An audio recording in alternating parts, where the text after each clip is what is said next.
हरिओम। जैसा कि आप जानते हैं, पिछले महीने डमडम ठाकुर और दूषित पांडे ने सोशल मीडिया पे एक प्रोपेगेंडा फैलाया था कि 25 दिसंबर को पूज्य बापूजी का ऑपरेशन होने वाला है कैथेटर का। लेकिन वो ऐसा हुआ नहीं था। जो उनका हिडन एजेंडा था वो सामने आया था कि उनका उद्देश्य था किसी तरह भी तुलसी पूजन दिवस बाधित हो और साधक गुमराह होकर आश्रम में जाके हंगामा करें। इस बात के जाहिर होने के बाद भी वो लोग नहीं सुधरे। उन्होंने अपना ये एजेंडा आगे चालू रखा और हर बार उन्होंने एक ही संदेश जगह जगह फैलाया कि 18 दिसंबर को आश्रम से एक संदेश आया था जिसमें एम्स के डॉक्टर ने बोला है कि बापूजी को ऑपरेट करना पड़ेगा। लेकिन उसके नीचे की बात ये लोग कभी नहीं बताते कि बापूजी ने उसके नीचे बोला था, संदेश में लिखा था कि बापूजी ने बोला था हम ऑपरेशन नहीं करवाएंगे, इसका इलाज आयुर्वेद से करेंगे। फिर भी ये लोग नहीं सुधरे। कुत्ते की टेढ़ी पूछ, चाहे डमडम हो चाहे दूषित हो। उसके बाद उन्होंने नई डेट दी 9 जनवरी या 10 जनवरी के आसपास की। फिर उन्होंने नई डेट दी 14 जनवरी की।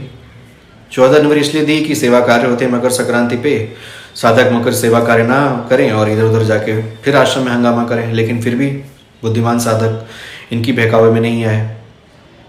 अब इन्होंने नई डेट दी है 29 जनवरी कि ऑपरेशन होगा, ऑपरेशन होगा, ऑपरेशन होगा। अब इस क्रोनोलॉजी को समझिए। जो सिलसिला इन्होंने 20 दिसंबर को चालू किया था ये फेक संदेश से, ये हर एक हफ्ते की डेट बढ़ा रहे हैं। इनका टारगेट क्या है? जिस तरह से इनका टारगेट था 25 दिसंबर तुलसी पूजन दिवस, इन्होंने बोला था कि हमारे लिए कोई दिवस इंपॉर्टेंट नहीं है, ऑपरेशन देखना है, ऑपरेशन को रोकना है, जबकि ऐसा कुछ नहीं था। ठीक वैसा ही अब इनका टारगेट है मातृपितृ पूजन दिवस। मातृपितृ पूजन दिवस में किसी तरह से बाधा आए, इसीलिए इस संदेश को ये लोग घुमा फिरा के रोज फैलाते हैं, रोज नई तारीख देते हैं ऑपरेशन की। जबकि पता है पूज्य बापूजी ने बोला मुझे ऑपरेशन नहीं करवाना, इसका इलाज आयुर्वेद से करवाएंगे। उसके बावजूद ये हर हफ्ते नई डेट देते हैं।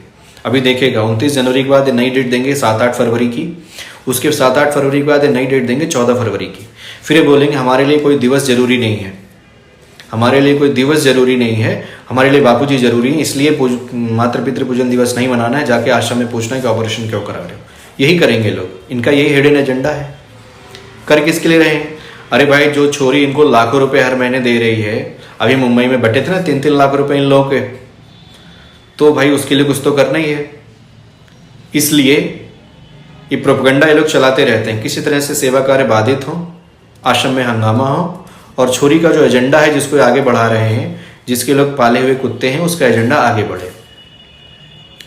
रही बात, अब आते हैं दिल्ली के कुछ लोगों की जो हस्ताक्षर अभियान को बहुत जोर शोर से कर रहे हैं, और हैदराबाद की वो एक आंटी हैं। इन लोगों ने कभी ये पूछा कि वो जो कागज है साइन कराने वाला, उसमें बापूजी का नाम गलत क्यों लिखा है? लीगली बापूजी का क्या नाम है और उस कागज में बापूजी का नाम गलत क्यों है? पूछना जरा। नए वीडियो में बताएंगे उनका नाम लीगल में क्या है और उस कागज में क्यों गलत लिखा है। धन्यवाद। हरिओम।